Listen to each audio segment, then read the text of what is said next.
This is YouTube Joseph W. I'm walking with prehistoric Flora and May we begin. Yes, right, let's begin. So in this episode, we're in the Cretaceous, North America, 65 million years ago. This is modern day Montana.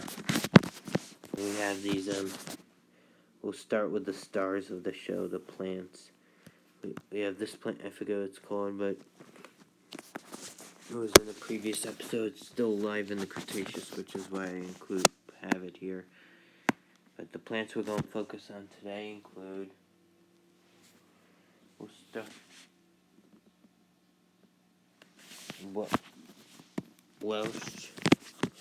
Welshchenia. It was a fern, lived in the late Cretaceous, had leaves 5 feet or more than 1.5 meters or more across, and lived in the northern hemisphere. Not sure how big it was exactly. Okay, so it lived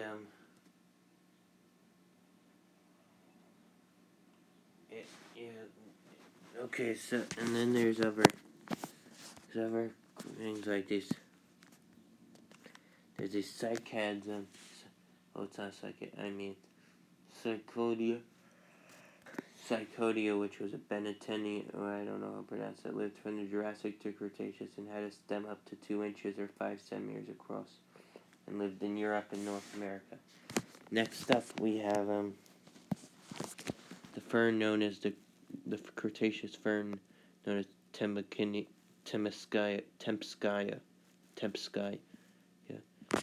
Yeah, it was up to 14 and three quarters feet tall, or like 4.5 meters, and lived in the northern hemisphere.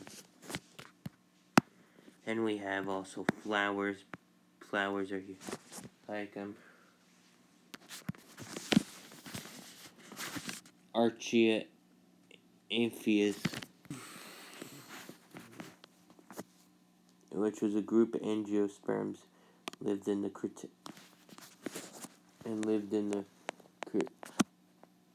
it was a flower, one of the earliest flowers. I'm not sure. It's an early flower.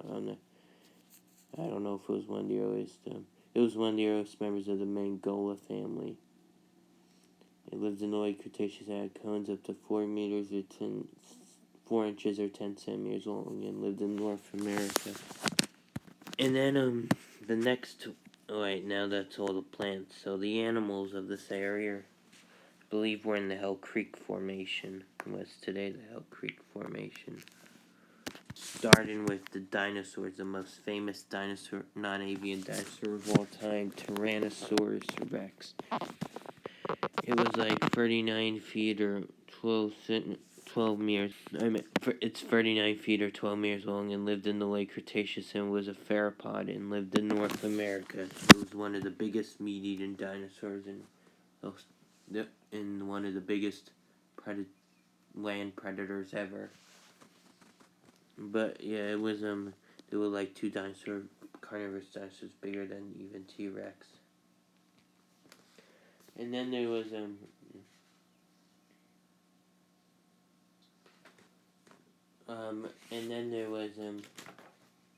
hold on, sorry.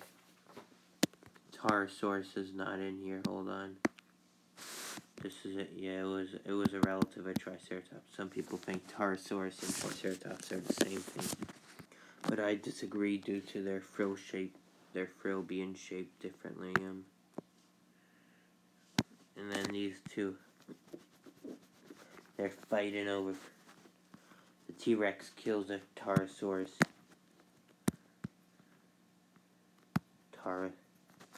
And eats it. Well, meanwhile, the largest flying animal of all time, or the largest flying animal in Earth's history, swoops down and tries to steal the carcass. This is Quetzalcoatlus. Hold on. Quetzalcoatlus had a 39-foot wingspan and was about as tall as a giraffe when it walked on the ground. It was a flying reptile, a pterosaur. It scavenged and ate small animals. In this case, it manages to steal it from the T-Rex. Never mind, neither does the T-Rex have time to look for more prey, or the Quetzalcoatl. Does the Quetzalcoatl have time to finish its meal because the age of dinosaurs is about to come to an end. After 135 million years of rule on the Earth, an asteroid 6 miles wide or 10 kilometers, about the size of Mount Everest, slams into Mexico's Yucatan Peninsula and wipes out the dinosaurs. Begins a chain of events that will wipe out the dinosaurs. Anything this close to the impact probably wasn't. Anything within a few hundred miles of the impact would have been incinerated within 30 seconds to a minute after the impact, due to enormous fireball, a fireball 10,000 degrees heat, as hot as the surface sun, would have vaporized any plant or any living thing within 500 to 1,000 miles of the impact. Even if you were further away in what is now over in Montana, you would have, the impact would have,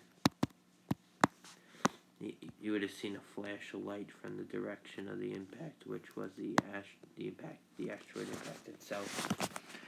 Before you hit 400,000 years earlier, the dinosaurs were already going extinct due to volcanism in India, flood basalt known as the Deccan Traps, a type of volcanic activity. But the asteroid was the final nail in the coffin. The combination of the asteroid and the flood basalt is what killed the dinosaurs. Anyway, and then comes the shock waves, which shake the whole world. And then the blast front. Pterosaurs managed to fly away for now.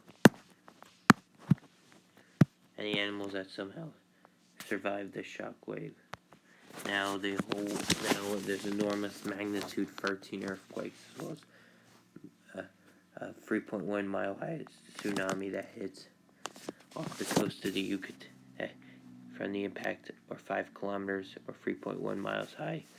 That manages a mega tsunami that big, which manages to reach as far inland as North Carolina, all the way from the Gulf of Mexico, that far inland. If it happened in the Indian Ocean, all the island of Madagascar would have been underwater, submerged completely. And then, further away, the massive 13 earthquake shakes the entire planet, levels everything, causing more tsunamis, landslides, volcanic eruptions, etc. And then rain and debris causes massive airbursts and fires and impacts, which both start fires all over, along with the heat pulse and ejector cloud. So if you survive far enough away to survive the initial impact, the fires kill most of the dinosaurs. Within a few hours, the fires themselves. It's all in the first 24 hours. The fires probably burnt out within a few days. Within 3 days, and then the acid rain lasted for a week. Then it was dark for 4 months. Dark and cold for 6 for another 2 months. So then 6 months after the collision, after the impact, when the sun peaked out, it was an impact winter. Temperatures plummeted. Food chain collapse. Many dinosaurs died from first starvation, pathogens, parasites, hypothermia, frostbite, even cannibalism killed all the dinosaurs. The surviving dinosaurs. They were all dead within 3.5 months after the collision, along with most, if not all, the plants we talked about. They couldn't do photosynthesis, so they died out, which meant the herbivores starved to death, and the carnivores starved. Then the scavengers, like the pterosaurs, did also. All these plants were wiped out in one pretty quickly, fade in the fossil record. But then in the Earth, for 2 years till 2 years after the collision, when the impact winter ended, it was freezing. the impacts would have probably lasted until like 10 years after the collision. Then it was global warming for for a few hundred years, to like 300 years after the 1 to 300 years after the impact. And then temperatures rebounded, but the dinosaurs were all gone. Alright, thank you for watching. Be sure to like, comment, and subscribe as always. Bye-bye. Dinosaurs were all gone. Oh, hold on. I meant the dinosaurs were all gone, and all these plants we talked about, and the pterosaurs, and the marine reptiles and ammonites in the ocean, along with most fish, sharks, and plankton. The mammals would take over the earth. Alright, thank you for watching. Mammals and birds, would take over the earth. Thank you for watching. Be sure to like, comment, subscribe as always. Bye-bye.